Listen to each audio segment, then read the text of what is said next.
Venezuela experienced its most extensive power outage in its history, beginning last Thursday around 5 p.m. The power outage affected about 70% of the country and initially lasted at least 20 hours in the capital of Caracas. Other parts of Venezuela, such as the states near Colombia's border, Táchira and Mérida, the power outage has continued for several days now. The main reason for the outage was that the Guri Dam, which generates about 80% of Venezuela's electricity, went down. The exact reasons the dam's generators went offline is not clear, but the government of President Maduro said it was the result of a cyber attack on the dam's control systems. Monday evening, President Maduro explained the attack as follows. This attack has been made through several ways. First, the cyber attack to the brain of Corpole company, the brain of generation in Guayana, in Guri, in Macagua, and cyber attack from the outside to the brain that is located in Caracas and transmits and distributes to the country. We have a generating brain in Guyana that was attacked, annulled. The screens were blacked out. The conduction map was lost. The second attack was made through the electromagnetic wave. Mobile devices that emit electromagnetic signals, and through the transmission ways, the great cables you see on the roads with huge towers, they place them on the great cables and they emit high electromagnetic frequencies, and that cuts transmission. And when they cut transmission, when the country's electrical route is being emitted, they interrupted the recovery processes. The third way, if the first is cyber attack to the brain, the second is electromagnetic to the distribution transmission systems, the third way I call physical way, burning, explosions of different systems, direct burning of substations. Communications Minister Jorge Rodriguez argued that Florida Senator Marco Rubio knew that a blackout was coming. He tweeted a message about it only minutes after the blackout began, saying, "Alert, reports of a complete power outage all across Venezuela at this moment. 18 of 23 states and the Capital District are currently facing complete blackouts."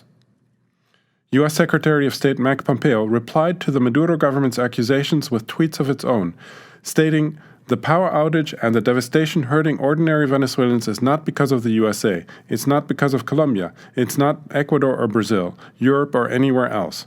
Power shortages and starvation are the result of the Maduro regime's incompetence."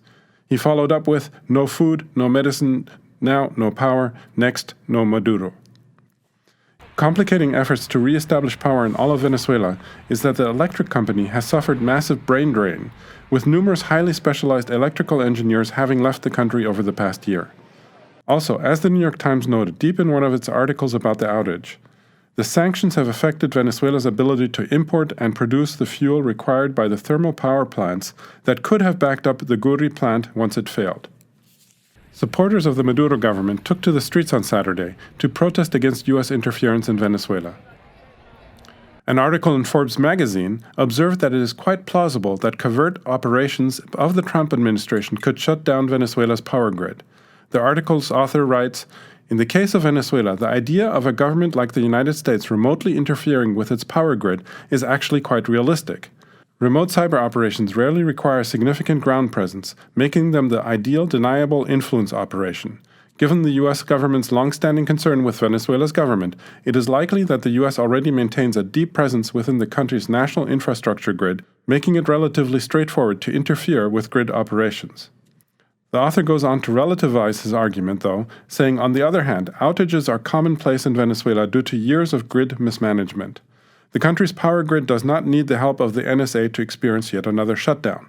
Indeed, last week's outage was far more likely to have been just the natural result of poorly maintained grid generation and distribution equipment than to have been a targeted U.S. cyber attack. He concludes, yet the inability to definitively discount U.S. or other foreign intervention, whether deliberate or accidental, demonstrates the incredible power of using cyber attacks to target utilities. Such outages can quickly turn a population against its government while making it almost impossible to definitively prove foreign intervention. This effort to undermine a government by non-conventional warfare, using the media, psychological operations, and cyber attacks, is often known as fourth-generation warfare. Another example of such warfare became visible this past weekend when the New York Times presented an investigation of how a U.S. aid truck caught fire 2 weeks earlier when Venezuelan opposition leader and self-proclaimed interim president Juan Guaidó attempted to bring aid into Venezuela from Colombia. One of the trucks caught fire, and U.S. government officials, Venezuelan opposition leaders, and practically all international media outlets said it was the Venezuelan soldiers who started the fire on the truck. Vice President Mike Pence tweeted at the time, "The tyrant in Caracas danced as his henchmen murdered civilians and burned food and medicine heading to Venezuelans." However, the New York Times found video evidence that showed that opposition protesters caused the fire, perhaps accidentally, with Molotov cocktails that they were throwing at the military along the border control. Evidence that this is what happened actually surfaced immediately after the incident, particularly in pro-government news outlets, but major international media outlets chose to ignore the evidence until the New York Times decided to report what actually happened, leaving the world with a completely false impression for a full 2 weeks after the incident. Meanwhile, the Trump administration continues to place more pressure on Venezuela. Monday evening, Secretary of State Mike Pompeo announced that all remaining U.S. diplomatic personnel will be withdrawn from Venezuela because the presence of U.S. diplomatic staff at the embassy has become a constraint on U.S. policy. The Trump administration's special envoy, Elliot Abrams, told a U.S. Senate subcommittee hearing last Thursday, "There will be more sanctions on financial institutions that are carrying out the orders of the Maduro regime." Shortly after Abrams' announcement, the U.S. Treasury Department announced on Monday that the Russian bank Evrofinance Mosnarbank will be sanctioned for helping Venezuela evade U.S. sanctions.